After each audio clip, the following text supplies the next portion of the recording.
আরেকটি breaking news নিয়ে আপনাদের কাছে চলে এলাম। মধ্যপ্রাচ্যের চলমান যুদ্ধ এখন এক নতুন ও অত্যন্ত বিপজ্জনক পর্যায়ে প্রবেশ করেছে।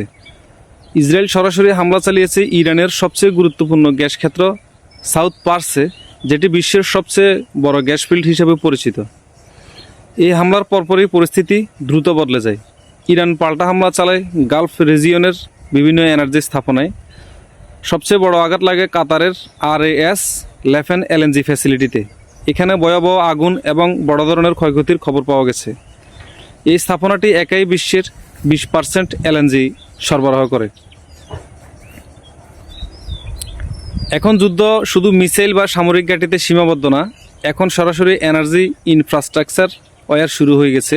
অর্থাৎ কে কার মূল যে চালিকা শক্তি পৃথিবীর বা মধ্যপ্রাচ্যের দেশগুলোর যে আয়ের মূল উৎস, সেই মূল উৎসকে ধ্বংস করা। এতদিন ছিল মিসাইল নিক্ষেপ করা, বিল্ডিং সামরিক ঘাঁটিতে আঘাত করা, কিন্তু এখন সরাসরি কলিজায় বা রিজিকে আঘাত দিয়ে দিচ্ছে।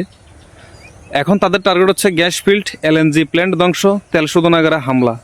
সৌদি আরবিয়া, কুয়েত, UAE এর বিভিন্ন তেল স্থাপনাতেও আঘাত পেয়েছে। এতে করে পৃথিবীতে যে ইম্প্যাক্ট পড়তে পারে, তেলের দাম দ্রুত বেড়ে যাচ্ছে প্রায় 110 থেকে 118 US ডলার। গ্যাসের সরবরাহ ঝুঁকিতে আছে, বিশ্বব্যাপী জ্বালানি সংকট তৈরি হতে পারে।